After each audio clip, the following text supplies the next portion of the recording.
Bismillahirrahmanirrahim. Assalamualaikum warahmatullahi wabarakatuh. Innal hamdalillah nahmaduhu wa nasta'inuhu wa nastaghfiruh wa na'udzu billahi min shururi anfusina wa min sayyiati a'malina.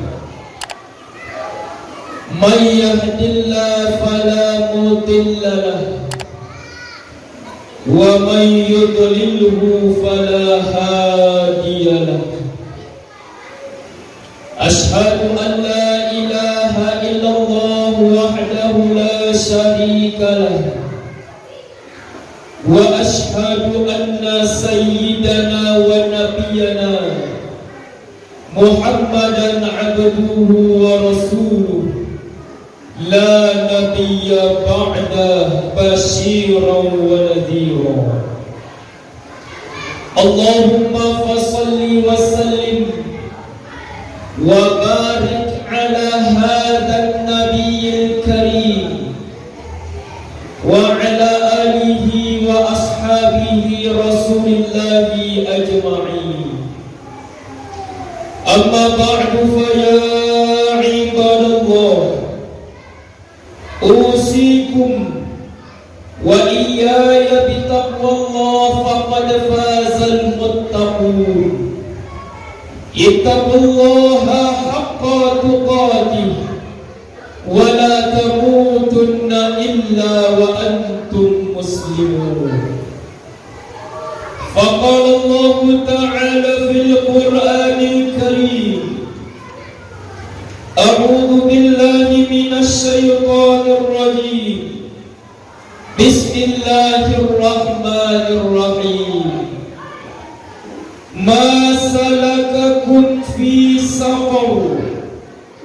Qalu lam naku minal musallin. Sadaqallahul azim. Saudara-saudara kaum muslimin sidang jemaah Jumat rahimakumullah. Hari ini kita berada di tanggal 16 Rajab. Di bulan Rajab ini kaum muslimin, kita diingatkan pada peristiwa yang sangat akbar, yang sangat besar, yakninya peristiwa Isra Mi'raj Nabi Muhammad sallallahu alaihi wasallam. Salah satu substansi atau inti dari peristiwa Isra Mi'raj ialah menjemput ibadah sholat. Kalau perintah zakat cukup turun ayat, perintah haji cukup turun ayat, tetapi perintah sholat Nabi Muhammad langsung menjemputnya. Artinya apa? Begitu pentingnya ibadah sholat ini dalam menaungi hidup dan kehidupan kita di dunia ini. Sampai-sampai baginda Rasulullah sallallahu alaihi wasallam bersabda dalam hadisnya yang sangat sahih sekali, awal yuhasabu alaihi al-'abdu yawmal qiyamati shalah, fa in saluhat saluha sa'ira amali wa idza fasadat fasada sa'ira amali. Amal yang pertama sekali dihisab di hari akhirat ialah sholat. Kalaulah sholatnya baik, baik seluruh amalnya. Tetapi apabila sholatnya buruk, rusak, jelek, maka rusaklah seluruh amal. Oleh karena itu, ulama membagi umat Islam dalam kaitannya dengan sholat kepada tiga kelompok. Kelompok umat Islam yang memelihara salat. Walladzina hum ala salawatihim yuhafizun, yaitu orang-orang yang selalu memelihara salat mereka. Profesor Dr. Abdul Malik Karim Amrullah Buya Hamka menyebutkan dalam tafsirnya Al-Azhar bahwa makna memelihara salat di sini adalah menjadi buah pikiran baginya tentang salat. Sehingga kalau dia mengerjakan salat itu dengan tekun, sungguh-sungguh, berkesinambungan, tidak dia sia-siakan apalagi dia tinggal. Timbul pertanyaan, kenapa kita harus memelihara salat? Setidaknya ada 3 alasan. Alasan yang pertama adalah karena salat merupakan imaduddin, tiang dari agama Islam. Kalau kita coba merenung kaum muslimin, bagaimana peran tiang dalam Masjid Jannatul Firdaus ini, begitu pula peran salat dalam kehidupan.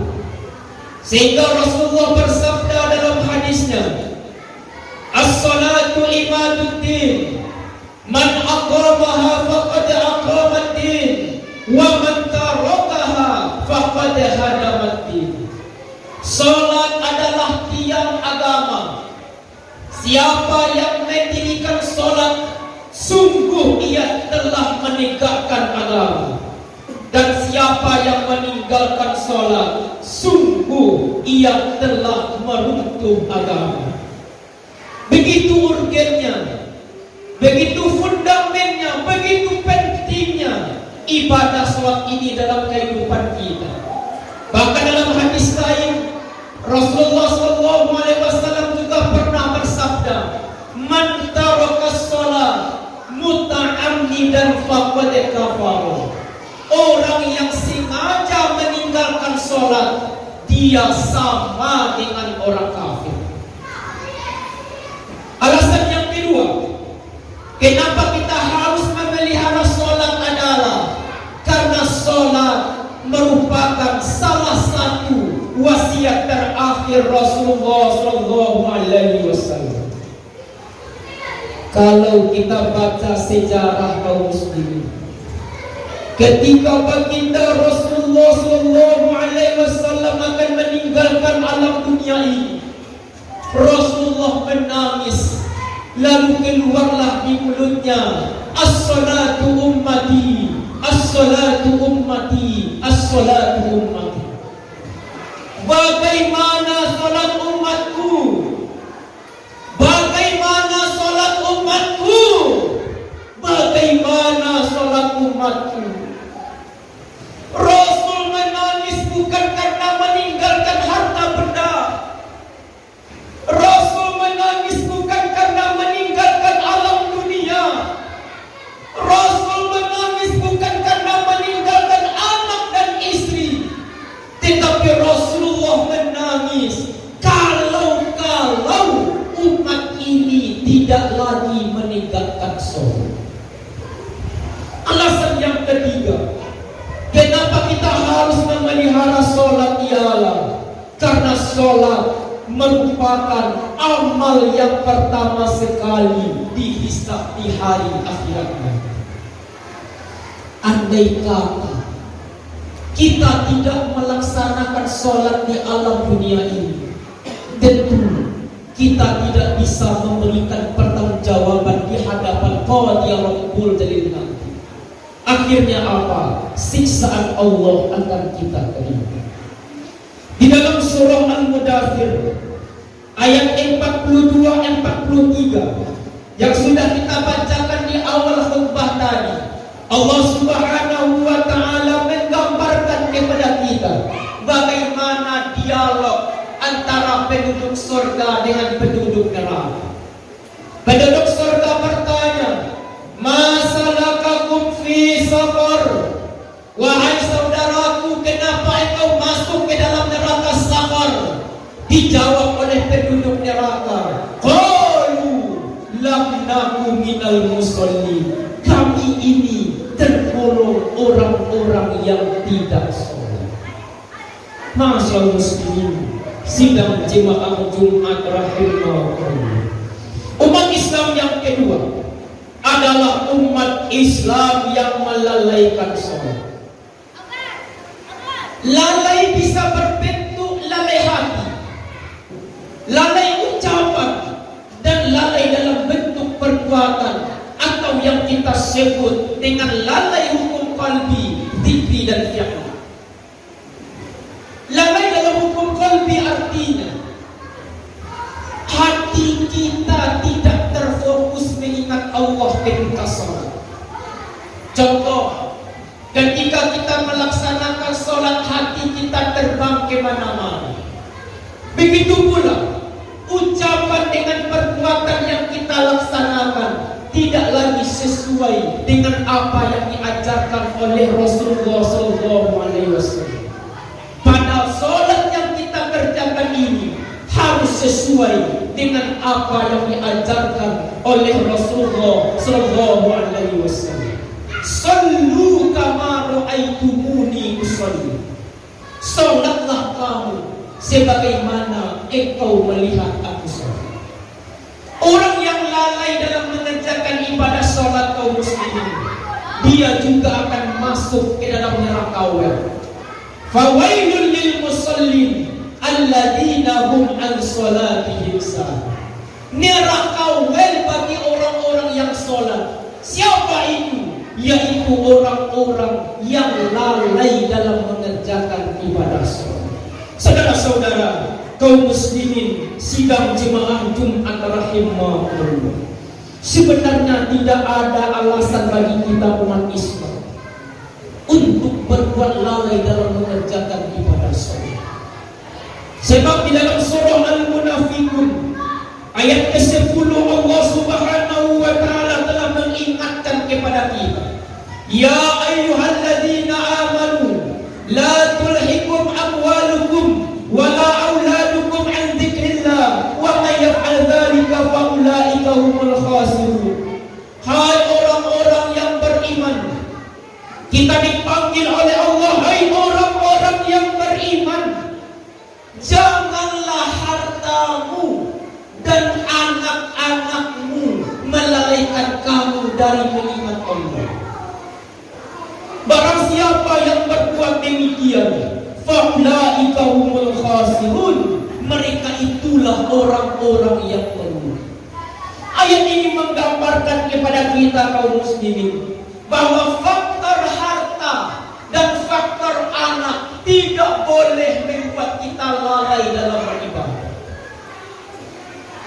Dan di dalam ayat ini dilarang keras bahwa kita lalai disebabkan oleh harta dan anak. Kalau demikian, orang yang beruntung adalah orang yang tidak mau lalai ibadahnya disebabkan oleh harta dan anak. Lalu bagaimana solusinya? Jawabannya adalah ungkapan bahasanya, ba'abana kasampi jalan, anak rajo di laluanju, ba'abana keadaan dan kehidupan, ibadah sholat diutamakan dulu. Inilah solusi yang harus kita laksanakan. Artinya bagaimanapun keadaan dan kehidupan di dunia ini, kelalaian dalam beribadah harus jauh kita tinggalkan. Dan umat Islam yang terakhir, yang ketiga, adalah umat Islam yang meninggalkan sholat. Masyaallah muslimin sidang jemaah Jumat rahimahullah, ajaran Islam adalah ajaran yang sesuai dengan eksistensi manusia, sehingga Islam itu disebut dengan universal, artinya sesuai dengan tingkatan umur dan usia manusia. Karena itu Islam telah mendidik manusia dari pranatal, sebelum lahir sampai manusia itu lahir di muka bumi ini, dididik mendengarkan kalimat tauhid sebelum mendengarkan kalimat-kalimat yang lainnya, yaitu bacaan azan dan iqamah. Begitu pula kaum muslimin, umur 7 tahun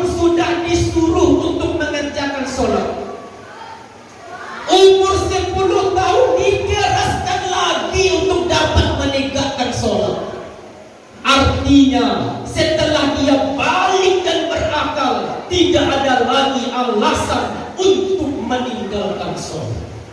Ma'asyiral muslimin, sidang jemaah Jumat rahimakumullah. Perintah menegakkan dalam Islam sangatlah keras. Tidak bisa berdiri duduk, tidak sanggup duduk berbaring, tidak sanggup berbaring dengan isyarat, tidak sanggup lagi akan disolatkan oleh orang. Kemudian yang membedakan antara muslim laki-laki dengan kafir ialah terletak dalam meninggalkan ibadah salat. Sebagaimana sabda Rasul, bainar rajuli wa bainal kufri tarakas salat. Yang membedakan antara muslim laki-laki dengan kafir ialah terletak dalam meninggalkan ibadah salat. Dalam hadis ini nampak bagi kita kaum muslimin bahwa tidak ada alasan, tidak diterima alasan apapun untuk tidak menegakkan sholat. Tetapi jadikanlah sholat itu sebagai kebutuhan, bukan hanya sebagai kewajiban saya.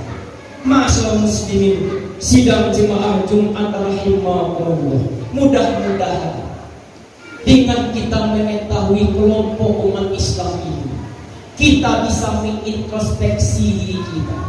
Kelompok mana kita sekarang ini? Apakah kita termasuk umat Islam yang memelihara sholat? Ataukah kita termasuk umat Islam yang melalaikan sholat? Ataukah kita termasuk umat Islam yang meninggalkan sholat? Mudah-mudahan kita semua insya Allah adalah orang-orang yang selalu memelihara sholat dalam hidup dan kehidupan dunia ini. Amin. Amin ya rabbal alamin. Camkanlah fakta dulu. Ya ulil absar la'allakum turhamun.